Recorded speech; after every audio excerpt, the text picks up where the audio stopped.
1976 ഞങ്ങൾ coconut oil എന്ന് പറയുന്ന പ്രൊഡക്ട്സ് സ്റ്റാർട്ട് ചെയ്ത കോക്കനട്ട് ഓയിൽ ആയിട്ട് മാത്രം സ്റ്റാർട്ട് ചെയ്തതാണ്. ഒരു 3 ചക്ക് വെച്ചിട്ടാണ് പണ്ട് സ്റ്റാർട്ട് ചെയ്തത്.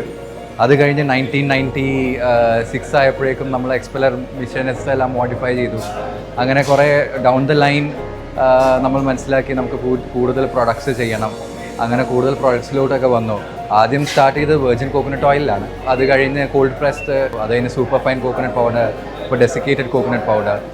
ഞങ്ങളുടെ എക്സ്പീരിയൻസ് സെൻറ്ററിൽ ഞങ്ങൾ ഉദ്ദേശിക്കുന്നത് എന്താണെന്ന് വെച്ചാൽ ഞങ്ങൾ ചെയ്യുന്ന എല്ലാ പ്രോഡക്ട്സും ഷോക്കേസ് ചെയ്യുക.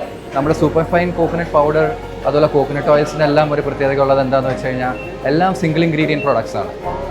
നമ്മുടെ കോക്കനട്ട് ഓയിലാണെങ്കിലും കോക്കനട്ട് കൊപ്ര മാത്രമുള്ളൂ. അതുപോലെ തന്നെ നമ്മുടെ സൂപ്പർ ഫൈൻ കോക്കനട്ട് പൗഡർ, സാധാ മിൽക്ക് പൗഡേഴ്സിൽ നമ്മൾ കാണുന്നുണ്ടാവും, ഒരു ബാക്ക് എടുത്ത് നോക്കി അതിൻ്റെ ഇൻഗ്രീഡിയൻസിൽ എഴുതിയിട്ടുണ്ടാവും 70% കോക്കനട്ട്, ബാക്കി മാൾട്ടോഡെക്സ്ട്രിൻ, സോഡിയം കാസിനേറ്റ്, അങ്ങനത്തെ മെറ്റീരിയൽസും കാര്യങ്ങളും ആയിരിക്കും അവർ എൻ്റർ ചെയ്യുക. പക്ഷേ നമ്മുടെ 100% coconut, no additives, no preservatives. അപ്പോൾ നമ്മുടെ ഒരു ഉദ്ദേശം എന്താണെന്ന് വെച്ച് കഴിഞ്ഞാൽ give customers the best quality എന്നുള്ള രീതിയിൽ ഫോക്കസ് ചെയ്തുകൊണ്ട് ഇപ്പോൾ അവർ നമ്മുടെ ഒരു നമ്മുടെ എക്സ്പീരിയൻസ് സെൻറ്ററിലോട്ട് വരികയാണെങ്കിൽ അവർക്ക് നമ്മുടെ പ്രോഡക്ട്സ് കാണാം, അത് എക്സ്പീരിയൻസ് ചെയ്യാം.